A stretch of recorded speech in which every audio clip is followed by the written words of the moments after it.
হুমকি ফোনে নিজেদের জঙ্গি সংগঠন লস্কর ই তৈবার সদস্য পরিচয় দিয়ে নির্মাণ সংস্থার কাছে দাবি করেছিল 10 কোটি টাকা।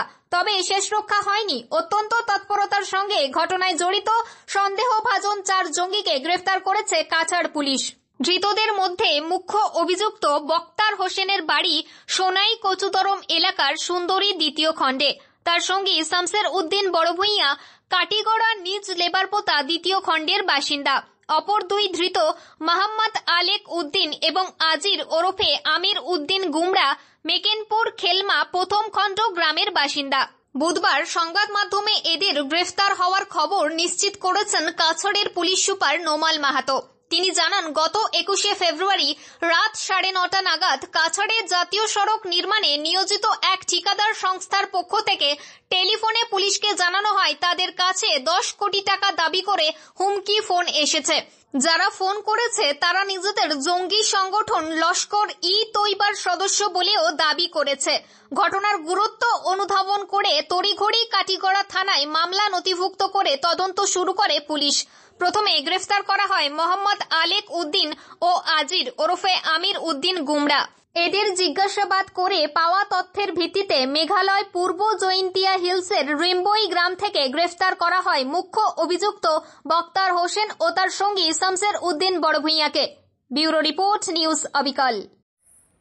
যোৱা 21 তাৰিখে মানে 21 ফেব্ৰুৱাৰীত ইয়াতে নেশ্যনেল হাইৱে 4 লেনিঙত নিয়োজিত এটা ব্যক্তিগত কোম্পানী তাৰ এজন মেনেজাৰলৈ এটা ফোন কল আহে আৰু ফোন কলাৰ যিজন কলাৰ আছিলে তেওঁ নিজকে আন্তঃৰাষ্ট্ৰীয় সন্ত্ৰাসবাদী সংগঠন লস্কৰ ই তৈবাৰ সদস্য বুলি তেওঁ নিজকে পৰিচয় দিয়ে আৰু পৰিচয় দি তেওঁ 10 কোটি টকা তেওঁলোকে দাবী কৰে আৰু 10 কোটি টকা তেওঁলোকক যদি দুদিনৰ ভিতৰত দিব পৰা নাযায় তেতিয়াহ'লে তেওঁলোকে কৈছে যে কোম্পানীটোৰে তাৰ ফল ভুগিব লাগিব। এই ধৰণে ধমকি দি তাৰপিছত তেওঁলোকে লগে লগে যেতিয়া সেই ব্যক্তিগত কোম্পানীৰ পৰিচালকজনে আমাক জনায় লগে লগে আমি এই সংক্ৰান্তত আমাৰ তদন্ত আৰম্ভ কৰোঁ। এটা কাটিগড়া থানাত এটা কেছ ৰেজিষ্টাৰ কৰোঁ আৰু কৰি তদন্ত আৰম্ভ কৰোঁ।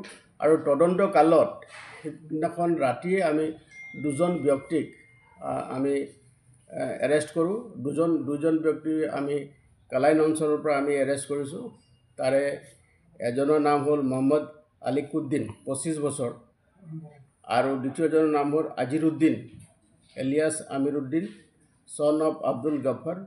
দুইজনৰ ঘৰ গুমৰাহৰ মাকেনপুৰ খেলমা পাৰ্ট 1 অঞ্চলত।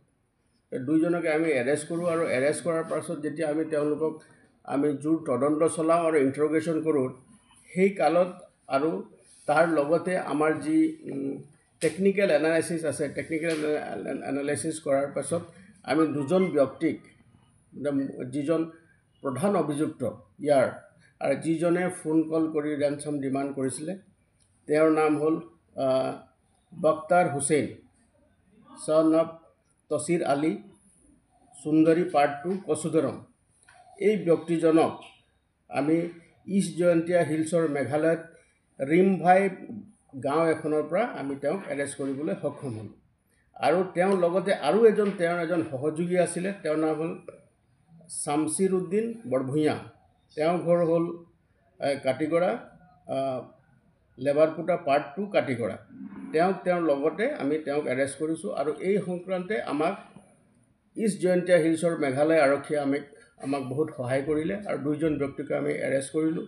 আৰু মূল অভিযুক্ত যিজন বক্তিয়াৰ হোসেন তেওঁক এৰেষ্ট কৰাৰ ৰেনচম কল আহিছিলে যে তেওঁ ধন দাবী কৰিছিলে সেই ধন দাবী কৰা মোবাইল আৰু সিম কাৰ্ডো আমি উদ্ধাৰ কৰিবলৈ সক্ষম হৈছোঁ। আৰু বৰ্তমানলৈকে এই যিটো ঘটনা এই ঘটনাতে এৰেষ্ট কৰিছোঁ আৰু 4জন ব্যক্তিক আমি মাননীয় আদালতলৈ আমি প্ৰেৰণ কৰিছোঁ।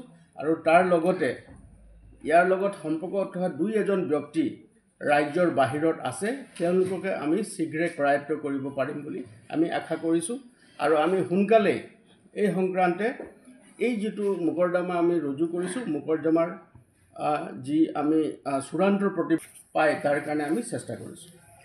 ঘটনাৰ লগত তেওঁলোকে জড়িত আৰু সেইকাৰণে আমি এতিয়াও তদন্ত চলাই আছোঁ আৰু তেওঁলোকৰ টেকনিকেল এনালাইচিছৰ লগতে আৰু যি হিউমেন ইণ্টেলিজেঞ্চ আমি কৰিব পাৰোঁ তাৰ কাৰণে আমি চেষ্টা কৰি আছোঁ।